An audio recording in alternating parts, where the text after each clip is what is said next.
கர்த்தருக்கு பிரியமானவர்களே, உங்களுக்குள்ளாய் ஒரு கேள்வி இருக்கலாம். எனக்கு விரோதமாய் இவர்கள் காரணமில்லாமல் கூட்டம் கூடுகிறார்களே, ஆண்டவர் இவர்களை என் பாதையில் என்று அகற்ற மாட்டாரா? எனக்கு விரோதமாய் எழும்பி நிற்கிறவர்கள் என் வழியில் வராமல் இருக்க மாட்டார்களா? நான் யாருக்கும் எந்த கெடுதலும் செய்யவில்லை, ஆனால் எனக்கு கெடுதல் செய்ய ஓயாமல் அவர்கள் பிரயாசப்பட்டு கொண்டிருக்கிறார்களே, ஆண்டவர் இந்த காரியத்தில் நியாயம் செய்ய மாட்டாரா? அவர்கள் மனம் திரும்ப மாட்டார்களா? என்னை விட்டு அகன்று போக மாட்டார்களா என்று அங்கலாய்த்து கொண்டிருக்கிறீர்களோ? இன்றைக்கும் ஆண்டவர் ஒரு காரியத்தை உங்களுக்கு தெளிவுபடுத்த விரும்புகிறார். அது என்ன தெரியுமா? அநேக நேரத்தில் ஆண்டவர் சில மனிதர்கள் நம்மை பகைப்பதற்கும் நமக்கு விரோதமாய் காரியங்களை செய்வதற்கும் அனுமதித்திருக்கிறார். சில நேரத்தில் நாம் ஜெபித்தும் கூட அவர்கள் நம் வாழ்க்கையிலிருந்து கடந்து போவதே இல்லை. காரணம் என்ன தெரியுமா? யாத்ராகமம் 23ஆம் அதிகாரம் 30ஆம் வசனம் சொல்லுகிறது, நீ விருத்தி அடைந்து தேசத்தை சுதந்தரித்துக் கொள்ளும் வரைக்கும் அவர்களை கொஞ்சம் கொஞ்சமாய் உன் முன் நின்று துரத்தி விடுவேன். தேவ ஜனமே, நீங்களும் நானும் ஆராதிக்கிற தேவன் சர்வ வல்லமை உள்ள தேவன். நாம் ஜெபித்தால் உடனே அவரால் ஜெபத்திற்கு பதில் கொடுக்க முடியும் தான். நாம் ஒரு காரியத்தை ஆண்டவரிடத்திலிருந்து கேட்டால், உதாரணத்திற்கு, ஆண்டவரே, இவர்கள் காரணம் இல்லாமல் என்னை பகைத்து கொண்டிருக்கிறார்கள், இவர்களை மனம் திரும்ப பண்ணும், அல்லது இந்த இடத்திலிருந்து எடுத்து கொண்டு போக பண்ணும், எனக்கு விரோதமாய் நினைக்கிற அந்த நினைப்புகளை மாற்றும் என்று ஜெபித்தால் ஒரு இமை பொழுதில் மாற்ற ஆண்டவர் வல்லமை உள்ளவர் தான். ஆனால் எல்லா நேரத்திலும் அவர் அப்படி செய்வதில்லை. காரணம் என்ன தெரியுமா?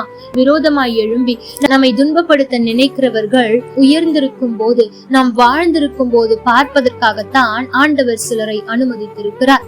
ஒருவேளை இன்றைக்கு நீங்கள் கடந்து வந்து கொண்டிருக்கிற பாதையில் சில மனிதர்களால் காரணமில்லாத காயங்களாய் இருக்கலாம். ஏன் ஆண்டவரே, உம்மை கேட்டு தானே நான் இந்த முடிவை எடுத்தேன், ஏன் இவர்கள் எனக்கு பிரச்சனையா இருக்கிறார்கள், கண்ணியா இருக்கிறார்கள் என்று ஆண்டவரிடத்தில் கேள்வி கேட்டு கொண்டிருக்கிறீர்களோ?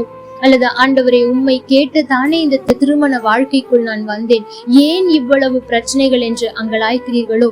ஆண்டவர் சொல்லுகிறார், என் மகளே, நான் நினைத்தால் உன் சூழ்நிலைகளை ஒரு இமை பொழுதில் மாற்ற முடியும். ஆனால் இன்றைக்கு நீ கடந்து வந்து கொண்டிருக்கிற கஷ்டத்தை பார்க்கிற ஜனங்கள், உன் கண்ணீரை பார்க்கிற ஜனங்கள், நீ சிறுமைப்பட்டிருக்கிறதை பார்க்கிற ஜனங்கள், நீ வாழ்ந்திருக்கும் போது, நீ சுகமாய் இருக்கும் போது, நீ மற்றவர்களுக்கு ஆசீர்வாதமாய் இருக்கிறதை பார்க்கும்படியாகத்தான் சிலரை நான் அனுமதித்திருக்கிறேன். அவர்கள் உன் வாழ்நாள் முழுவதும் உனக்கு பிரச்சனையா இருப்பார்கள் என்று நினைக்காதே. நாட்கள் வரும், கொஞ்சம் கொஞ்சமாக அவர்களை உன் முன் நின்று துரத்துவேன் என்று ஆண்டவர் சொல்லுகிறார். ஆகவே எதை குறித்தும் கலங்காதிருங்கள். ஒருவேளை இதுவரை எந்தெந்த நபர்கள் உங்களுக்கு விரோதமாய் காரியங்களை செய்கிறார்கள் என்று சோர்ந்து போனீர்களோ, ஆண்டவர் அவர்களின் வாழ்க்கையை விட்டு போய்விட மாட்டார்களா என்று ஜெபித்திருக்கலாம். ஆனால் உங்கள் ஜெபத்தை இன்றைக்கு மாற்றுங்கள். எப்படி தெரியுமா?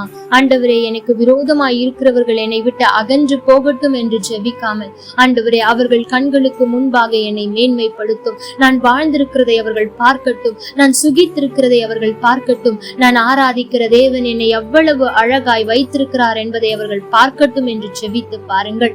ஆண்டவர் உங்களை விருத்தி அடைய செய்வார், வாழ்ந்திருக்க செய்வார். உங்கள் சத்ருவை உங்கள் முன் நின்று கொஞ்சம் கொஞ்சமாக துரத்தியும் விடுவார். கர்த்தர் தாமே உங்களோடு கூட இருந்து உங்களை ஆசீர்வதிப்பாராக. ஆமென். லைக் பண்ணுங்க, ஷேர் பண்ணுங்க, கமெண்ட் பண்ணுங்க.